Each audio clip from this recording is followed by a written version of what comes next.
নবী বলেন, উম্মত কিয়ামতের ময়দান এত কঠিন হবে, এত বিভীষিকাময় হবে, মাত্র 1.5 থেকে 2 কিলোমিটার উপরে মাথার উপরে সূর্যটা হবে। এই সূর্যটা এতই উত্তাপ হবে, দুনিয়ার যে সূর্যটা 200 কোটি ডিগ্রি সেলসিয়াস, এই সূর্যটা এত কাছে হবে, দুনিয়ার 70 গুণ বেশি তাপমাত্রা দিয়ে সূর্যটা আলো বিকিরণ করবে। শরীর পুড়ে যাবে না, ভিতর থেকে পানি বের হয়ে চলে আসবে। সেই দিনে জাহান্নামের আগুন বাহির থেকে পোড়াবে না, জাহান্নামের আগুন ভিতর থেকে জ্বলা শুরু হবে। সূর্যের আলো আপনাকে পুড়িয়ে ফেলবে না, নিঃশেষ করে দিবে না। সূর্যের আলোটা ভিতর থেকে আপনাকে শুকিয়ে নিয়ে এসে প্রচণ্ড উত্তাপে কষ্ট দিতে থাকবে। নবীজি বলেন, উম্মত সেই দিন হাউজে কাউসারের পানি ছাড়া আর কোনো পানি থাকবে না। আমি আমার উম্মতদেরকে ডেকে ডেকে নিয়ে হাউজে কাউসারের পানি পান করিয়া কলিজা ঠান্ডা বানায় দেব। চিৎকার মেরে জোরে বলেন না মারহাবা। সুলাইমান আলাইহিস সালামের রাজ দরবারে এক যুবক বসে আছে। তো সুলাইমান আলাইহিস সালাম তো তাম পৃথিবীর বাদশা ছিলেন, জিন এবং মানুষ একসাথে 2 জাতির বাদশা ছিলেন।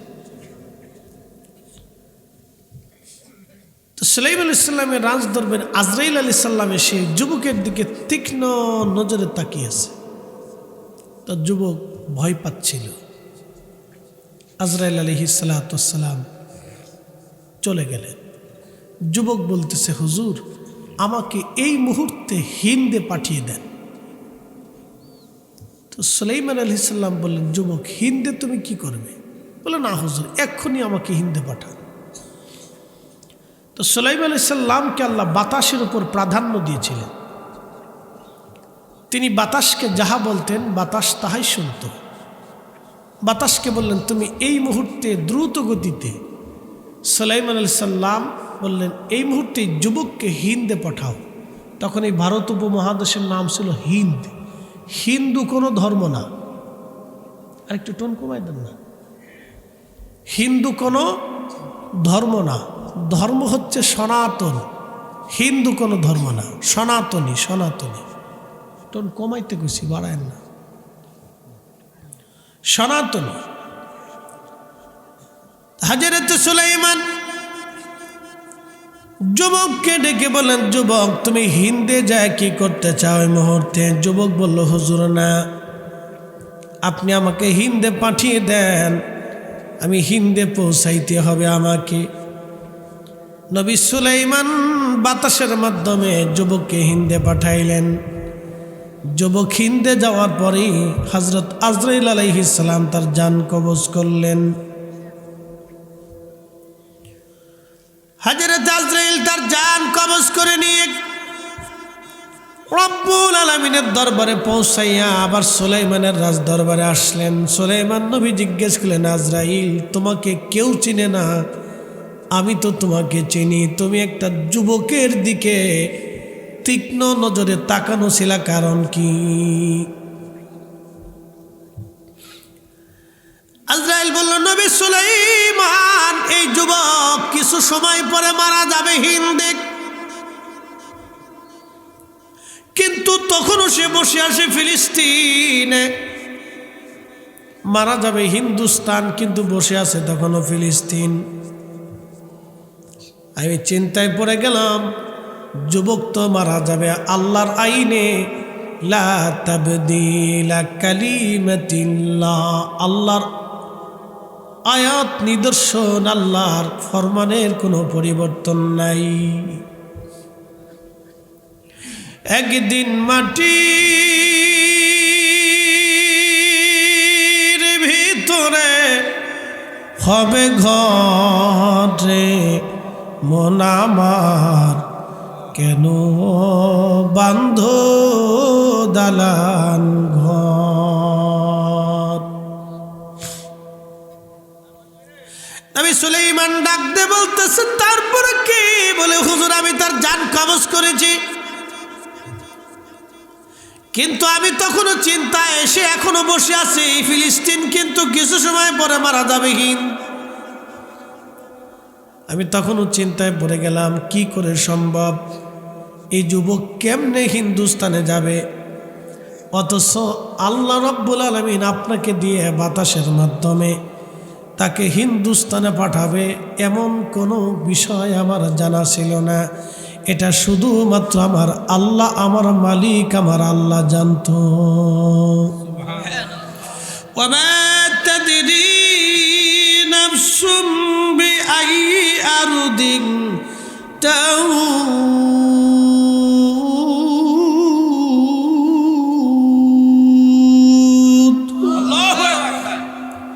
মানুষ কোথায়, কোন জায়গা, কোন হালতে, কোন অবস্থায় মারা যাবে আমার আল্লাহ ছাড়া কেউ জানে না। মানুষ কোন জায়গা, কোন হালতে, কোন অবস্থায় মারা যাবে আল্লাহ ছাড়া কেউ জানে না। সুলাইমান আলাইহিস সালামও জানতেন না যুবক মারা যাবে। আজরাইলও জানতেন না সুলাইমান কিভাবে তার কাছে পাঠাবে। এটা আল্লাহর কুদরতের সীমানার ভিতরে। আগামী ভাগ্যে আমাদের আকাশে কি আছে আমরা কেউ জানি না। কেউ জানি আগামীর আমাদের ভাগ্যের আকাশে কি আছে আমরা বলতে পারবো? কোনো সুযোগ নেই, বলার কোনো রাস্তা নেই। যিনি জানেন তিনি আমার আল্লাহ।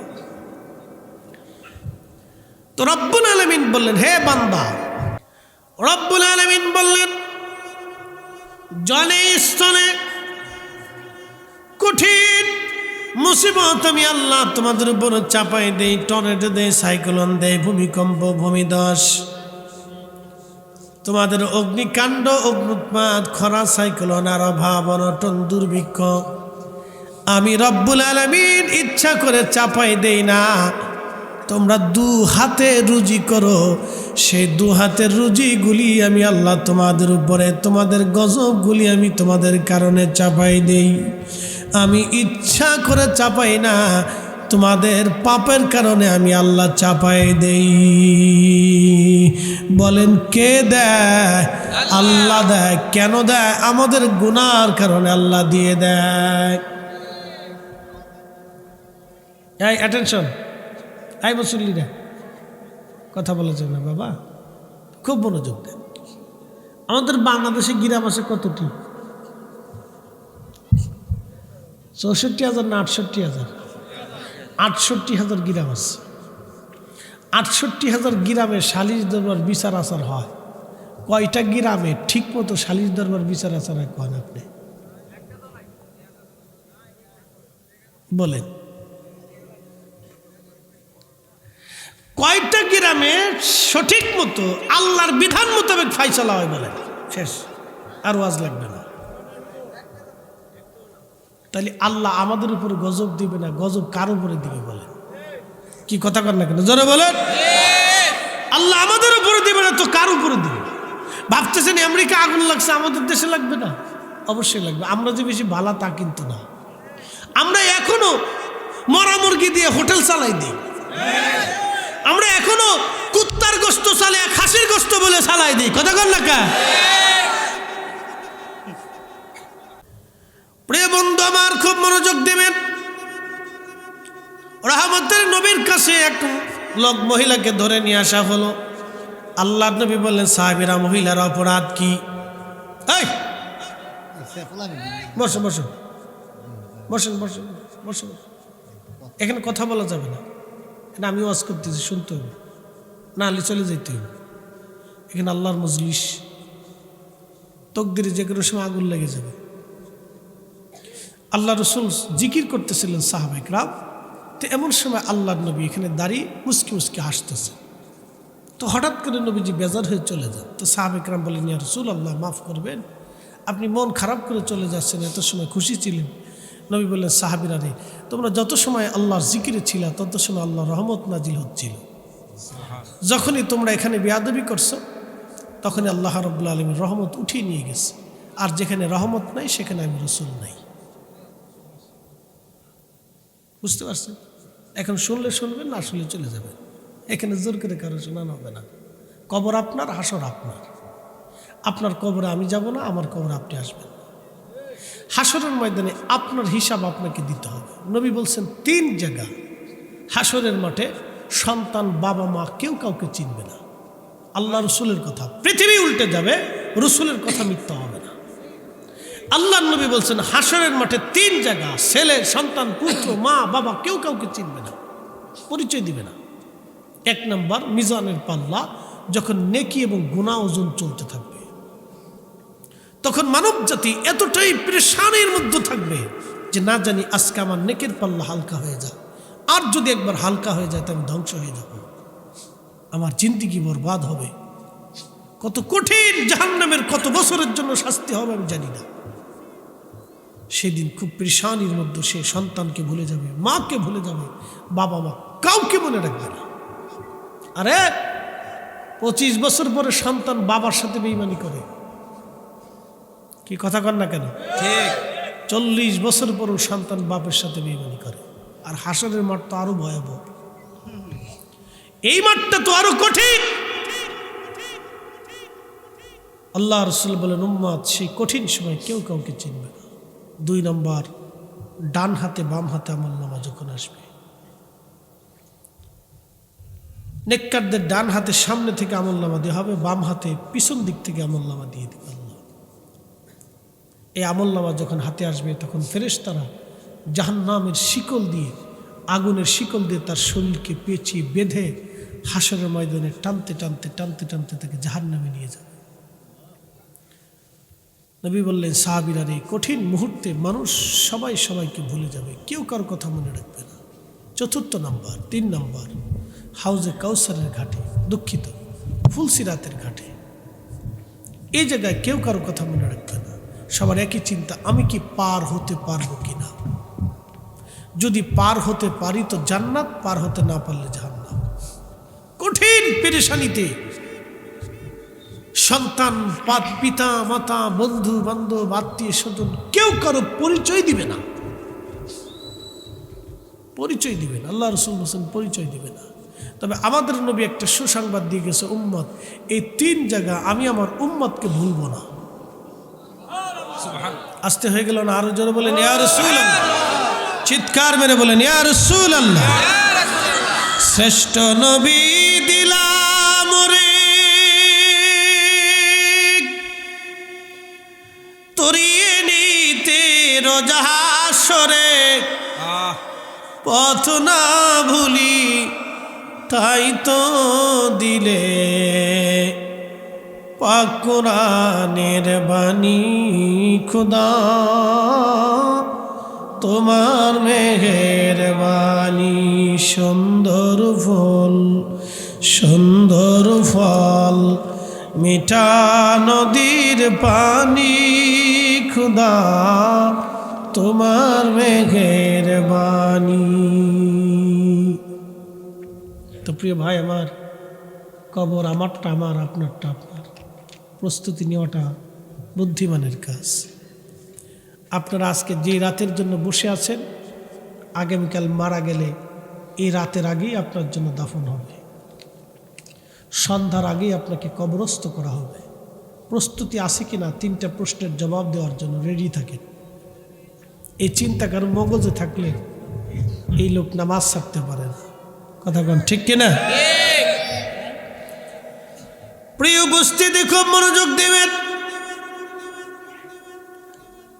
হাজিরিন, প্রিয় নবী বলেন উম্মত কিয়ামতের ময়দান এত কঠিন হবে, এত বিভীষিকাময় হবে, মাত্র 1.5 থেকে 2 কিলোমিটার উপরে মাথার উপরে সূর্যটা হবে। এই সূর্যটা এতই উত্তাপ হবে, দুনিয়ার যে সূর্যটা 200 কোটি ডিগ্রি সেলসিয়াস, এই সূর্যটা এত কাছে হবে, দুনিয়ার 70 গুণ বেশি তাপমাত্রা দিয়ে সূর্যটা আলো বিকিরণ করবে। শরীর পুড়ে যাবে না, ভিতর থেকে পানি বের হয়ে চলে আসবে। সেই দিনে জাহান্নামের আগুন বাহির থেকে পোড়াবে না, জাহান্নামের আগুন ভিতর থেকে জ্বলা শুরু হবে। সূর্যের আলো আপনাকে পুড়িয়ে ফেলবে না, নিঃশেষ করে দিবে না। সূর্যের আলোটা ভিতর থেকে আপনাকে শুকিয়ে নিয়ে এসে প্রচণ্ড উত্তাপে কষ্ট দিতে থাকবে। নবীজি বলেন, উম্মত, সেই দিন হাউজে কাউসারের পানি ছাড়া আর কোনো পানি থাকবে না। আমি আমার উম্মতদেরকে ডেকে ডেকে নিয়ে হাউজে কাউসারের পানি পান করিয়া কলিজা ঠান্ডা বানায় দেব। চিৎকার মেরে জোরে বলেন না মারহাবা। ইন্না আ'তাইনাকাল কাউসার ফাসল্লি লিরাব্বিকা ওয়ানহার। হুজুর, আমি আপনাকে হাউজে কাউসারের মালিকানা করে দিলাম। ফাসাল্লিলি, আপনি উম্মতকে বলেন নামাজ পড়ার জন্য, নামাজ পড়ার জন্য, নামাজ পড়ার জন্য, নামাজ পড়ার জন্য। সাহাবীরা বলল, হুজুর, কোটি কোটি মানুষের ভিড়ে আপনি আপনার একনিষ্ঠ উম্মত কিভাবে চিনবেন ইয়া রাসূলুল্লাহ? নবীজি ডাক ডাক কয়, সাহাবীরা রে, অনেক লাল ঘোড়ার ভিতরে একটা ঘোড়ার কপাল যদি সাদা থাকে তাহলে তাকে চেনা কি কষ্ট হয়? বলে না ইয়া নবী আল্লাহ। নবী বললেন, কোটি কোটি মানুষের ভিড়ে আমার উম্মত যারা 5 ওয়াক্ত নামাজ পড়বে, এই নামাজের কারণে অজুর চিহ্নগুলির থেকে নূর আসতে থাকবে, নূর চমকাইতে থাকবে। ওই নূর দেখে দেখে আমি নবীজি তাদেরকে হাউজে কাউসারের পানি পান করাইয়া আমি সাথে করে জান্নাতে নিয়ে চলে যাব। একসাথে বলেন আল্লাহু আকবার। কি নামাজ? একসাথে বলেন কি? জোরে বলেন কি? হাউজে কাউসারের পানি খাইতে আশা আছে না নাই? আছে। আল্লাহ নবী বলেন, একবার যদি পান করো জান্নাতে যাওয়ার আগ পর্যন্ত পানি তৃষ্ণা মনেই থাকবে না। এখন হাউজে কাউসারের পানি পাইতে হলে রসুলের দরজায় যাওয়া লাগবে কিনা? নবীর কদম ছাড়া ভিন্ন কোনো সুযোগ আছে কিনা? নেই। আল্লাহর নবী ব্যতীত ভিন্ন কোনো রাস্তা নেই। এই জন্য আমরা সুন্নিরা নবী নবী করি। আসতে বলেন কেন? জোরে বলেন।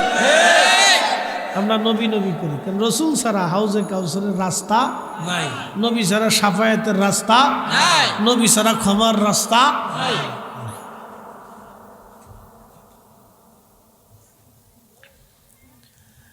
মিরপুরবাসী মনোযোগ দিয়ে শুনে যাবেন, হাউজে কাউসার যারা নামাজ পড়বে, নবীজি বললেন তাদের শরীরে নূর চমকাবে। নূর দেখে দেখে আমি হাউজে কাউসারে পানি পান করাবো। সেই দিন কত ভয়াবহ হবে হাসরের মাঠ, কত কঠিন হবে। আল্লাহর কোরআন বলল, তারুজুল মালাইকাতু ওয়ার রূহু ইলাইহি ফি ইয়াউমিন কানা মিকদারুহু 50 আলফা সানা। দুনিয়ার 50,000 বছর এক জায়গা করলে যত বড় হবে, হাসরের একটা দিন হবে তত বড়। হাসরের একটা দিন হবে তত বড়। এই যে মশা বাসে কয়দিন? 2.5 দিন। 2.5 দিনের হায়াত পেয়ে এই বেটা কানের কাছে যেমনি বাঁশি বাজায় মনে হয় যে ও পারমাণবিক বোমা মারবে। আর যদি মনে করেন যে 50 বছর হায়াত দিত মশারে, তাহলে মশা কি করতো? আপনার এখানে উড়াই লইয়া বাগানে লইয়া বাগযোগ করে খাইত। আল্লাহ 2.5 দিনের হায়াতে তার চিন্তা চেতনা দেখেন। মশা তো দুনিয়াতে 2.5 দিন বাসে, 2.5 দিনের চিন্তা। আপনি চিন্তা করলেন যে 2.5 দিনের লেগে একটা প্রাণী আল্লাহ কেন বানাইল? এবার আপনি আসেন, আপনি কতদিন হাসরের ময়দানে বেঁচে থাকেন? দুনিয়ার 50,000 বছর এক জায়গায় করলে যত বড়, হাসরের একটা দিন হলো তত বড়। সেই দিনের হিসাব যদি আপনি কষেন, তাহলে 60 বছরের জিন্দিগি দিয়ে 50,000 বছরে ভাগ দিয়ে দেখেন হাসরের ময়দান অনুযায়ী আপনি কয় ঘন্টা পৃথিবীতে বেঁচে থাকেন। শেষ, আর ওয়াজ লাগবে না। এই ওয়াজটুকুন বাড়ি নিয়ে চলে যান, তাই কাজে লেগে যান। এই সামান্য জিন্দিগি পেয়ে জমি নিয়ে, ক্ষমতা নিয়ে, বাড়ি লইয়া, বউ লইয়া, সন্তান লইয়া, আত্মীয়তা লইয়া, কত কিছু লিয়ে পারাপারি, মারামারি, গুতাগুতি, কিলাকিলি করতেছি।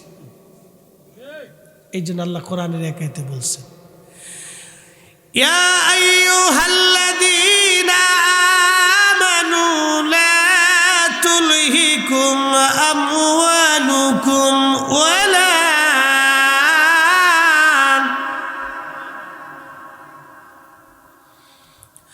ওয়ালা আউলাদুকুম আন যিকরিল্লাহ।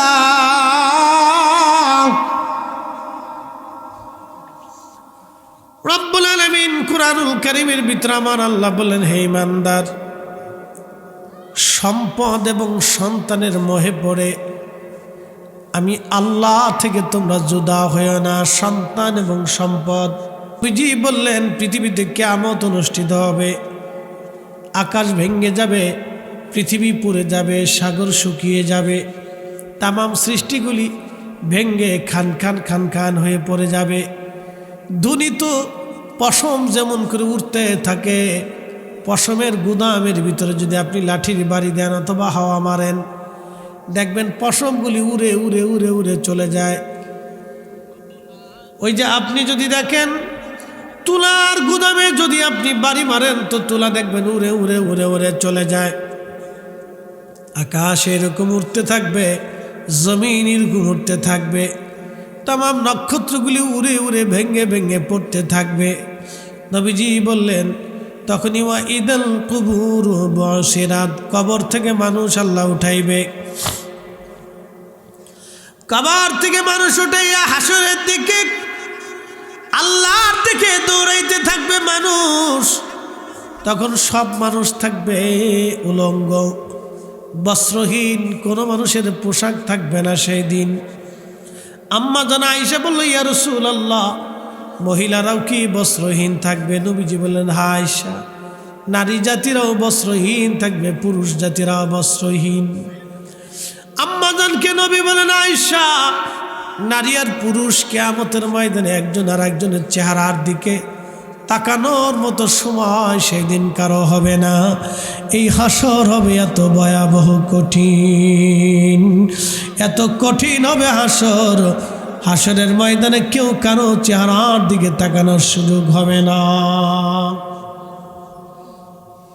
এত কঠিন হবে হাসর, এত ভয়াবহ হবে হাসর সেই দিন। প্রিয় উপস্থিতি, খুব মনোযোগ দিয়ে শুনে যাবেন। সে হাসরের ময়দানে একদল মানুষের চেহারা থাকবে উজ্জ্বল, দেখলে বোঝা যাবে তারা জান্নাতি জান্নাতি। ওহুম আহলুস সুন্নাতি ওয়াল জামাত, তারা আহলে সুন্নাত ওয়াল জামাত। আরেক দল থাকবে মলিন চেহারা, ওহুম আহলুল বেদাতি ওয়াল গুমরা, তারা বেদাতি দল, তারা গুমরাহি দল। আল্লাহ বলবেন, ফাআম্মাল্লাযীনা সুওয়াদ্দাত উজুহুহুম, এরে তোদের চেহারা আজ মলিন কেন হয়ে আছে? তোরা কেন মলিন ভাবে আজ হাসরের ময়দানে বসে আসিস? ফাযুকুল আযাবা বিমা কুনতুম তাকফুরুন, যা জাহান্নামে চলে যা, আজ তোদের জায়গা হবে না। এরা বেদাতি, তারা বেদাতি। বলে, হুজুর বেদাতি কারা? আমাদের দেশে একদল দেখবেন তারা বুকে হাত বেঁধে নামাজ পড়ে, তাদের আকীদা আমাদের নবী রহমতের নবীর আব্বা আম্মা দুইজন কাফের ছিল, জাহান্নামী। এই আমার দিকে তাকান, কথা মনে বুঝেন নেই, আবার বলতেছি, রাত্র গভীর। আমাদের দেশে একদল আছে বুকে হাত বেঁধে নামাজ পড়ে, তাদের বিশ্বাস হলো আমাদের রসুলের আব্বা আম্মা দুইজন কাফের ছিল, নাউজুবিল্লাহ, তারা জাহান্নামে চলে গেছে। আপনি কি ভাবেন কিয়ামতের ময়দানে জান্নাতি পরের হিসাব আসে, তারা জান্নাতে যাবে? এটা তো চোখ বুঝলেও কোয়া যায়, আধা পাগলও জানে যে তারা জান্নাতি। কিন্তু আমি বুঝাই, কিয়ামতের ময়দানে হাসরের মাঠ কায়েম হবে, আল্লাহ রসুলের সামনে উম্মত দাঁড়াবে, হাউজে কাউসারের পানি পান করার জন্য যাবে। তখন একদলের সামনে ফেরেশতারা পর্দা ফেলে দিবে, ফেরেশতারা বলবে, আল্লাহর নবী বলেন, উম্মতি উম্মতি, ফেরেশতারা আমার উম্মত আমার উম্মত। তখন আল্লাহর ফেরেশতারা বলবে, ইয়া রাসূলুল্লাহ, আপনি জানেন না আপনার ইন্তেকালের পরে এরা নতুন নতুন মতবাদ চালু করেছিল, নিত্য নতুন মতবাদ চালু করেছিল, ইয়া নবী আল্লাহ, আজকে তাদের হাউজে কাউসার হবে না। নবী বলবে, তখনই বলবে, সুকান সুকান, দূর হ, দূর হয়ে যা, বেদাতি লিমান গায়রা বাদি, আমার ইন্তেকালের পর তোরা নতুন নতুন মতবাদ চালু করেছিল, দূর হ, আমাদের দেশে একদল আছে, এরা কয় নামাজ জীবনে একবার পড়লেই চলে, না পড়লেও চলে। আমরা গোপনে গোপনে মারেফতে নামাজ পড়ি। যারা মারেফতে নামাজ পড়ার শিক্ষা দেয় তারা গোপনে গোপনে নামাজের কথা বলে, একবারে ডাহা মিথ্যা কথা। আল্লাহ রসুল সারা জীবন নামাজ পড়েছে, নামাজ প্রতিষ্ঠিত করার জন্য মসজিদে নবী তৈরি করেছে, আল্লাহ কাবা তৈরি করছে নামাজের জন্য। যারা নামাজকে অস্বীকার করবে তারা মূলত রসুলকে অস্বীকার করবে, যারা নবীকে অস্বীকার করবে তারা মূলত আল্লাহকে অস্বীকার করবে। কথা বলেন ঠিক না বেটে? আর সুন্নি হওয়া তো দূরের কথা, মুসলমানই না। এটা একদল বেদাতি, কিয়ামতের ময়দানে তারা হাউজে কাউসার পাবে না। আল্লাহ রসুল বললেন সুকান দূর হ, দূর দূর হ লিমান গায়র বাদি, আমার পরে তোরা নতুন নতুন মতবাদ চালু করেছিল, দূর। সহিহ বুখারীর হাদিস। যারা আল্লাহ রসুলের আব্বা আম্মাকে কাফের বলে,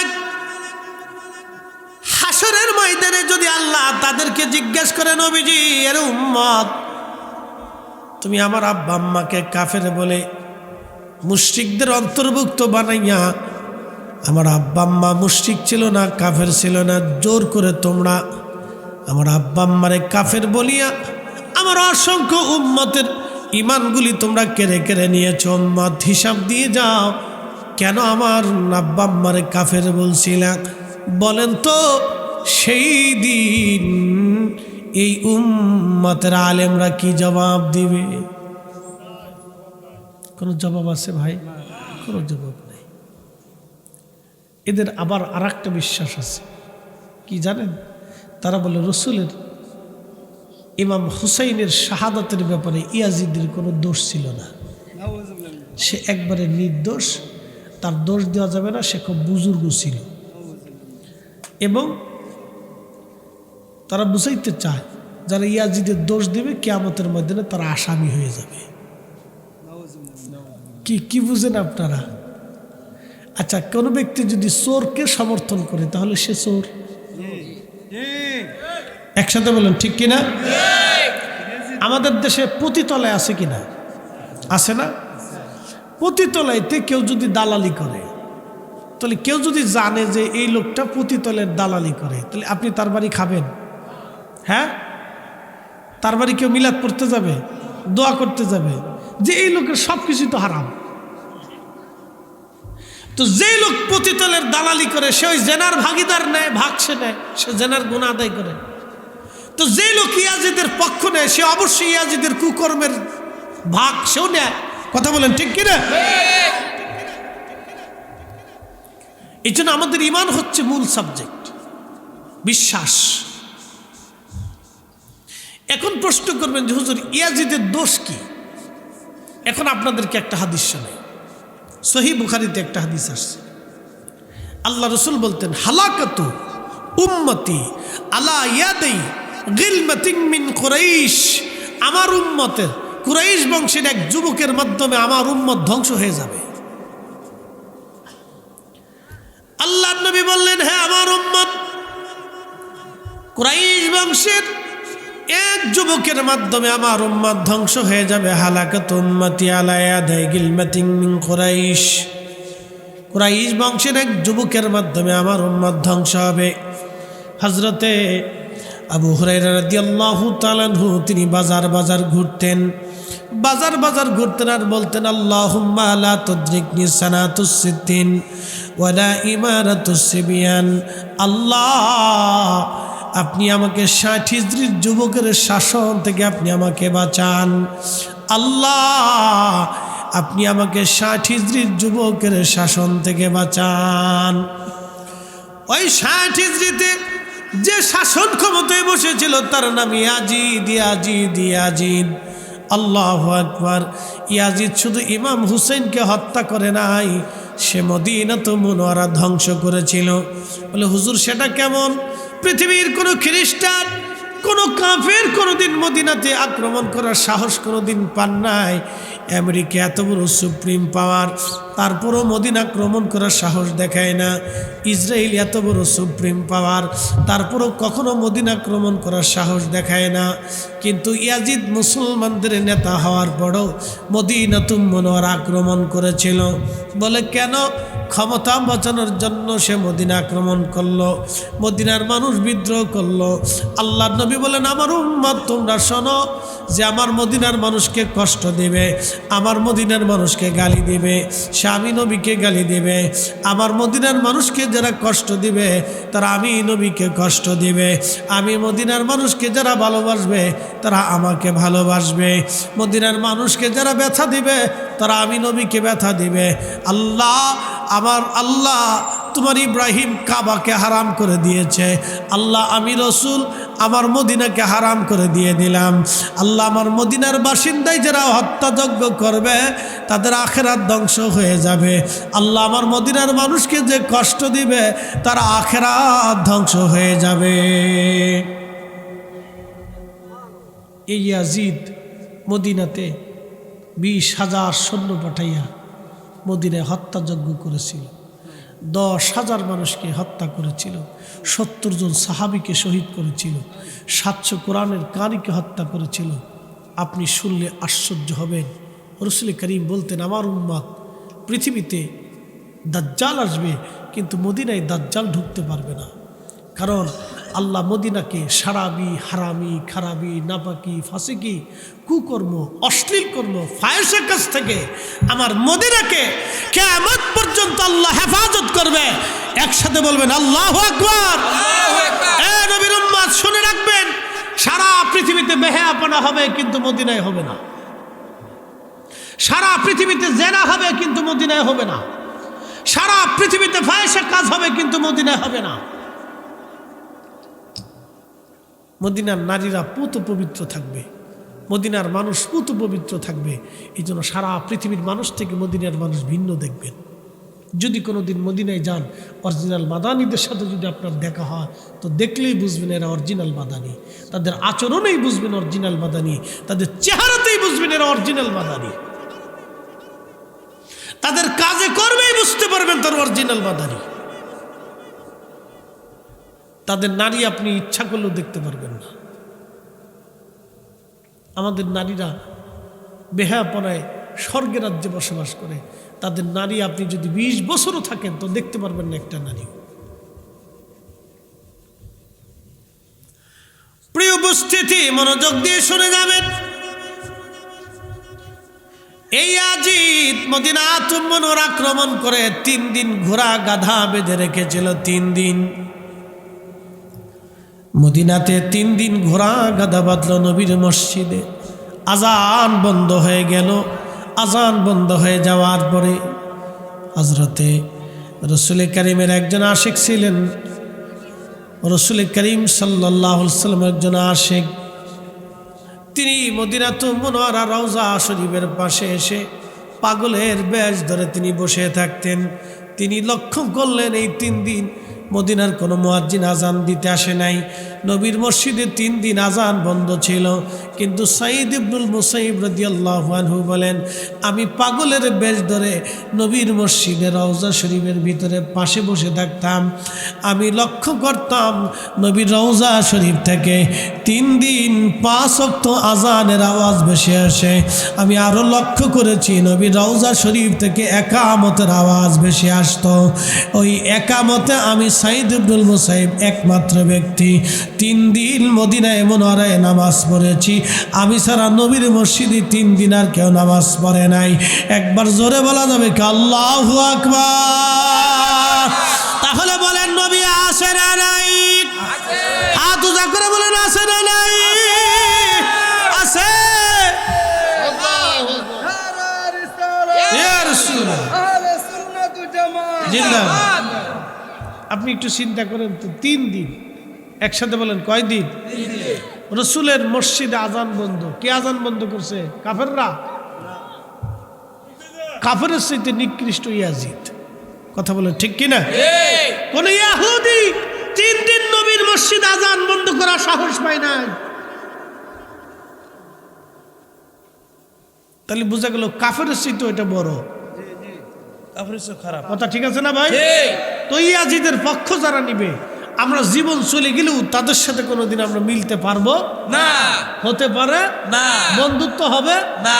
একবারে কথা ক্লিয়ার না ভেজাল আছে? ক্লিয়ার। এবার কারো যদি বন্ধুত্ব করার দরকার তো বন্ধু ফাটানোর অসুবিধা নাই, হাসর কায়েম হবে, রসুলের সামনে দাঁড়াইতে হবে।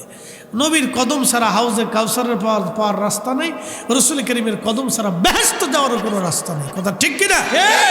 ওরা বেদাতি। যদি বললেন ওরা কি বেদাতি, একসাথে বললেন ওরা কি বেদাতি। আমরা বেদাতি না হেরা বেদাতি? আমরা বেদাতি, আমরা জোর করে বেদাতি বানাইছি, আমরা অরিজিনাল।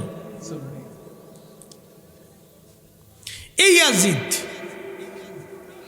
মদিনাতুল মুনাওয়ারাতে 3 দিন আজান বন্ধ করে দিল। সাঈদ ইবনুল মুসাইয়্যিব রাদিয়াল্লাহু আনহু বলতেছেন, আমি পাগলের বেশ ধরে নবী রওজার পাশে বসে থাকতাম, লক্ষ্য করতাম রওজা শরীফ থেকে আজান আসতেছে জোরে জোরে, একসাথে বল আল্লাহু আকবার। কি আসে? আজান। এরপরে লক্ষ্য করতাম নবীজি রওজা শরীফ থেকে একামতের আওয়াজ আসে। কি আসে? একামতের আওয়াজ।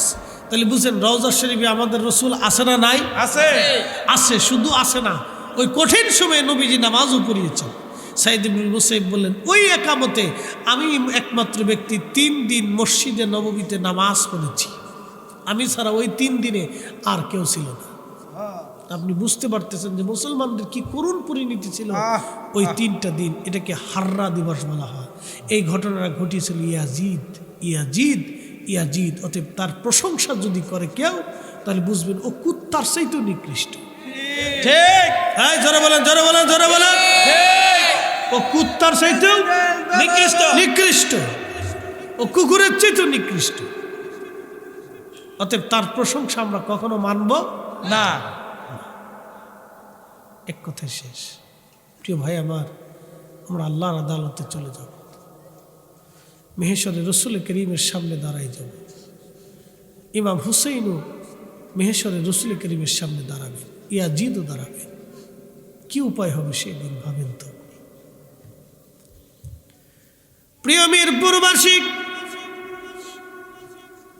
ইমাম হুসেইন রাদিয়াল্লাহু আনহুর পবিত্র মস্তক নিয়ে ইয়াজিদের সৈন্যরা সিরিয়াতে চলে গেল। ইয়াজিদ হুকুম দিয়ে দিল হুসাইনের পবিত্র মাথা খানার বর্ষার আগায় বিদায়া সারা মিশরের দামেস্ক বরে, সারা সিরিয়ার দামেস্ক বরে বরে তোমরা ঘোরাও। আওলে বাইতে রাসূল আওলাদে পাকের পবিত্র মাথা মোবারক যখন তারা বর্ষায় ঝুলিয়ে সারা দামেস্ক ভরে ভরে ভরে ভরে ঘুরতেছিল, তখন হাজার হাজার মানুষ রাস্তার 2 পাশে দাঁড়ায় দাঁড়ায়া একটা নজর ইমাম হুসেনকে দেখার জন্য তারা দাঁড়িয়েছিল। ঠিক এমন সময় একজন আল্লাহর বান্দা আহলে বাইতে রাসূলের পবিত্র মস্তক মুবারকের পাশে দাঁড়ায় তেলাওয়াত করতেছিল, আমা হাসিবতা আন্না আসহাবাল কাহফি ওয়ার রাকিমি কানু মিন আয়াতিনা আযাবা। আসহাবে কাহফ ও রাকিম ওয়ালাদের নিদর্শন, আল্লাহর নিদর্শনের মধ্যে কতই না আশ্চর্য নিদর্শন। ঠিক তখনই ইমাম হোসেন রাদিয়াল্লাহু আনহুর জবান খুলে গেল, ওনার খণ্ডিত কর্তিত মস্তক মোবারক থেকে আওয়াজ আসতে লাগলো, আযাবু আসহাবাল কাহফি কতলি ওয়া হামলি, আমাকে বহন করা, আমাকে হত্যা করা আসহাবে কাহফ চাইতেও কি কোনো অংশে কম? জোরে বলা যাবে কি মারহাবা। ইয়া রাসূলুল্লাহ ইয়া হাবিবাল্লাহ ইয়া রাসূলুল্লাহ ইয়া হাবিবাল্লাহ, আমার মৌত নিদান কালে থাকি নবীজি আমার শিয়রে করিব চুম্বন কদম ধরিয়া, করিব চুম্বন কদম ধরিয়া ইয়া রাসূলুল্লাহ ইয়া হাবিবাল্লাহ ইয়া রাসূলুল্লাহ মাতা পিতা যাহাদের অন্ধকার কবরে দেখি নবীজি মায়াবী নজরে তরাইয়া লইয়া হাসর মাজারে ইয়া রাসূলুল্লাহ ইয়া হাবিবাল্লাহ ইয়া রাসূলুল্লাহ ইয়া হাবিবাল্লাহ। মস্তক মোবারক ঘুরিয়ে ঘুরিয়ে ঘুরিয়ে ঘুরিয়ে নিয়ে যাওয়া হলো বর্তমান গাজা। বর্তমান নাম কি? গাজা। এটার আগে নাম ছিল আসকালান। কি নাম ছিল? আসকালান। এই আসকালান ইমাম হুসেইনের পবিত্র মস্তক সমাহিত করা হলো। খ্রিস্টানরা আজ যেমন ইহুদিরা ওই জায়গা দখল করে নিয়েছে, ঠিক এক সময় খ্রিস্টানরা এই জায়গাটা দখল করে নিয়েছিল। 100 বছর পর্যন্ত বাইতুল আকসাতে আজান হয় নাই। 100 বছর পর্যন্ত বাইতুল আকসায় কোনো আজান হয় নাই। মুসলমান নামাজ পড়তে পারত না, খ্রিস্টানরা দখল করে নিয়ে গেল। ওই বাইতুল আকসা পুনরুদ্ধার যিনি করেছিলেন তিনি হযরতে সুলতান গাজী সালাউদ্দিন আইয়ুবী। তিনি সুন্নি মুসলমান ছিলেন। শুধু সুন্নি না, প্রত্যেক বছর মিলাদুন নবীর মাহফিল জাঁকজমকপূর্ণভাবে তিনার ভগ্নিপতি ইরবলের বাদশাহ মুজাফফরউদ্দিন কুকুবুরি রহিমাহুল্লাহ এবং তিনার বোন ফাতেমা রহিমাহুল্লাহ রাহমাতুল্লাহ আলাইহা আনহা, তিনার উপরে তিনারা জাঁকজমকভাবে রাজকীয়ভাবে মিলাদের অনুষ্ঠান করতেন। যারা নবীর মিলাদুন নবীর ইন্তজাম করতেন তারা মূলত আল্লাহর জমিনে দিন প্রতিষ্ঠিত করেছেন। কথা কন না কেন, ঠিক কিনা? তাহলে বেদাতি বললে ওনারে বলার দরকার, অথচ ওনার হাত দিয়ে বাইতুল আকসার বিজয় হয়েছিল। জানেন, শোনেন, খ্রিস্টানরা যখন বাইতুল আকসা দখল করে নিল তখন 1 লক্ষ মুসলমানকে শহীদ করছিল। কত লক্ষ? 1 লক্ষ। আজকে এই 1 বছরের যুদ্ধে ফিলিস্তিনে 45,000 মুসলমান শহীদ হয়েছে 1 বছরের যুদ্ধে। আর সেই দিন খ্রিস্টানরা 3 দিনে 1 লক্ষ মুসলমানকে শহীদ করছিল। 3 দিনে, বুঝতে পারছেন? 3 দিনে হাঁটু পর্যন্ত রক্তে বাইতুল আকসা ডুবে গিয়েছিল।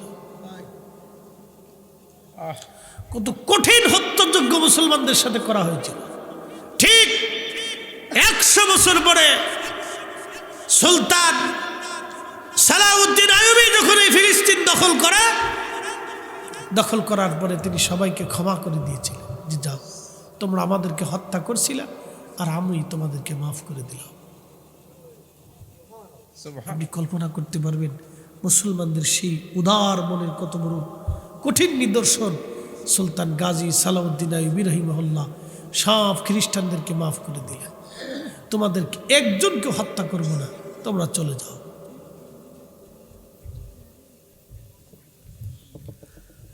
মুসলমান খুব মনোযোগ দেবেন। এই বাইতুল আকসা যিনি প্রথম দখল করেছিলেন তিনি হযরত ওমর যখন বাইতুল আকসা প্রথম দখল করার জন্য যান, আমাদের এখান থেকে একটা ঘটনা শিক্ষা আছে, মনোযোগ দেন। মুসলমানরা বাইতুল আকসা দখল করে নিলেন। এখন বাইতুল আকসার খ্রিস্টান সেনাপতি যিনি, তিনি প্রস্তাব দিলেন, আমরা তোমাদের হাতে কালেমা পড়ব না, আমরা খলিফা হযরত ওমরের হাতে সরাসরি কালেমা পড়ব। সেনাপতি চিঠি লিখলেন, ইয়া আমিরাল মুমিনিন, আপনাকে বাইতুল আকসা আসতে হবে, কারণ বাইতুল আকসার সব মানুষ আপনার হাতে কালেমা পড়তে চায়। হযরত ওমর মদিনাতুল মুনাওয়ারা থেকে রওনা করলেন মাত্র একটা উট নিয়ে। কয়টা উট? জোরে বলেন, কয়টা? একটা উট নিয়ে রওনা করলেন। এত বড় খলিফা, বর্তমান ইরান, এরপরে ইরাক, ওমান, ইয়ামান, কাতার, কুয়েত, সৌদি আরব, বাহরাইন, দুবাই, জর্দান, এরপরে সিরিয়া, ফিলিস্তিন, মিশর, লেবানন, লিবিয়া, কতগুলি কইছি। এতগুলি দেশের খলিফা ছিলেন হযরত ওমর। উট কয়টা? একটা। আর আমরা একটু বড় নেতা টেতা হইলে বাপরে বাপ, কত গাড়ি, নিজের টাকায় চাকরি থাকবেন না, আমার চাকরি থাকবেন না।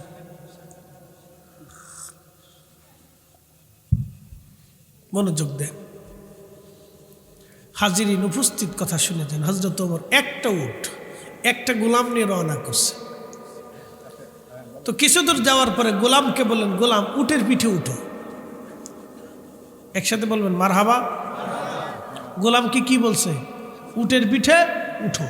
তখন গোলাম কান্দে কয়, মালিক বলেন কি, আপনি হলেন খলিফাতুল মুসলিমিন, দ্বিতীয়ত আপনি আমার মালিক, আমি আপনার গোলাম, আপনি উটের পিঠে থাকবেন, আমি রশি ধরে ধরে বাইতুল আকসা পর্যন্ত টানতে টানতে যাব।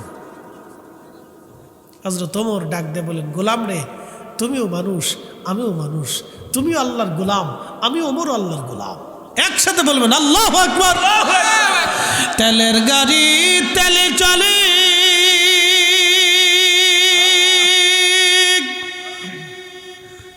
হাওয়ার গাড়ি হাওয়ায় উড়ে, বিনা তেলে চালাই গাড়ি নবী সুলাইমান,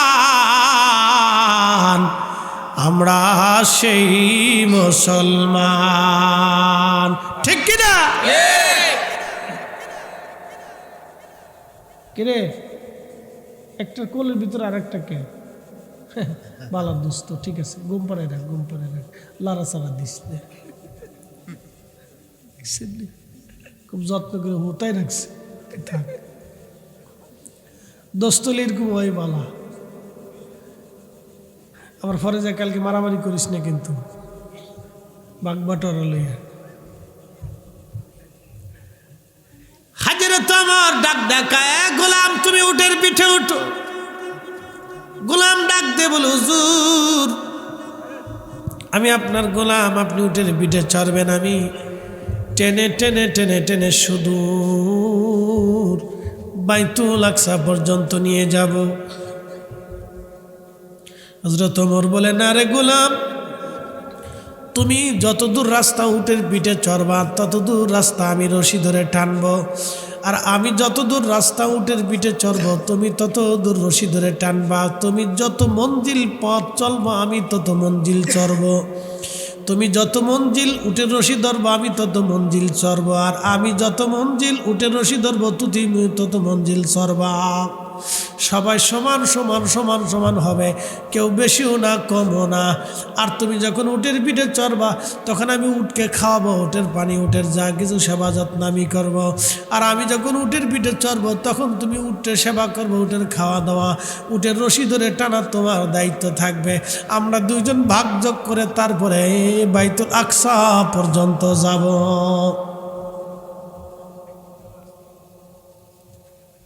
বুঝে যান মুসলমান কাকে বলে। এই জন্য আল্লাহ রসুল বলতেন, ফালাইকুম বিসুন্নতি, তোমরা আমার সুন্নত মানো, অসুন্নতিল খুলাফায়ে রাশিদিন আল মাহদিন, তোমরা খুলাফায়ে রাশিদিনের সুন্নত মানো। গোলাম কেঁদে কেঁদে বলে, হুজুর এইভাবে সম্ভব না, আমি উটের রশি ধরে ধরে টানব। হযরত ওমর বললেন, না রে গোলাম, এইভাবে দুইজন চলতে চলতে চলতে চলতে হযরত ওমর বাইতুল আকসার সামনাসামনি গেলেন। বাইতুল আকসার সামনাসামনি যখন গেলেন তখন দেখা গেছে লক্ষ লক্ষ মানুষ বাইতুল আকসার সামনে দাঁড়ানো, হাজার হাজার খ্রিস্টান ইয়াহুদি বাইতুল আকসার সামনে দাঁড়ানো। খলিফা ওমর আসতেছে, না জানি কত আলী শান শান শওকতে খলিফা ওমর আসতেছে। কিন্তু মুসলিম সেনাপতি ডাক দিয়ে বলল, দেখো আমাদের খলিফা আসতেছে। তো সবাই হতবাক, মাত্র একটা উট আর একজন ভৃত্য একজন গোলাম উটের রশি ধরে ধরে টানতে টানতে আসতেছে। কিন্তু ভাগ্যক্রমে হযরত ওমর মদিনার থেকে উটের পিঠে চললেন সবার আগে।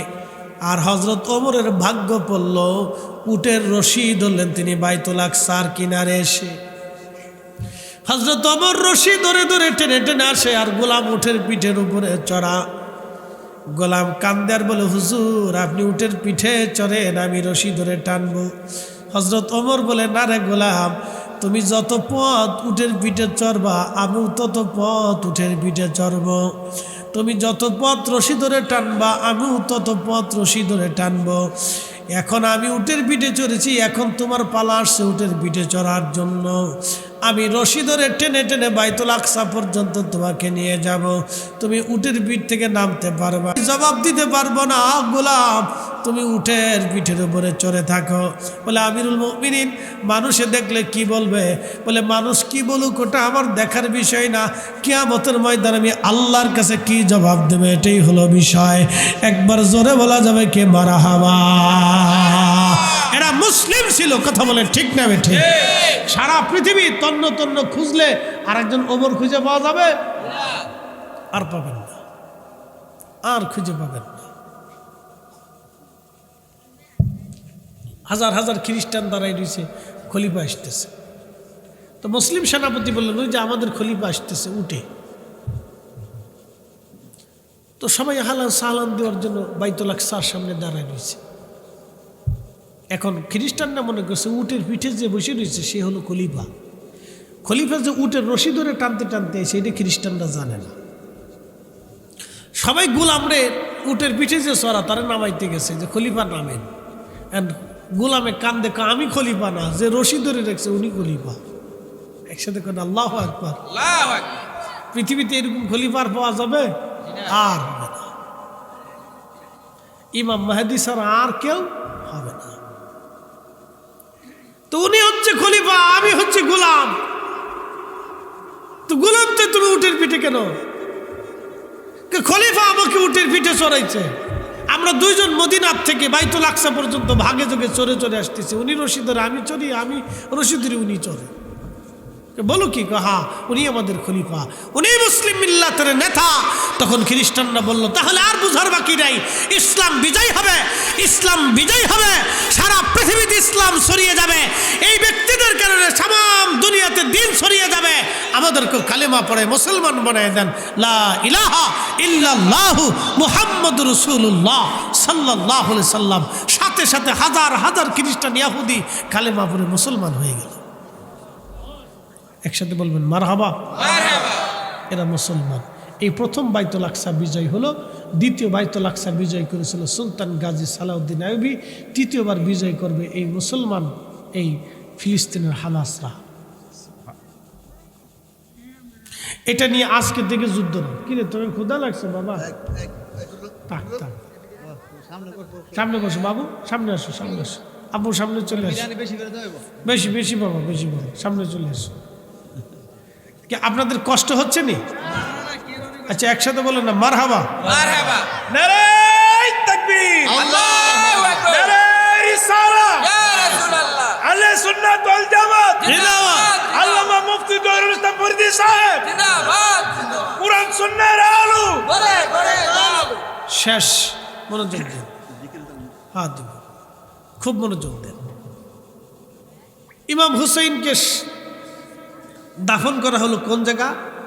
আসকালানে, এই ফিলিস্তিনের গাজাতে। খ্রিস্টানরা দখল করে নিয়ে গেল।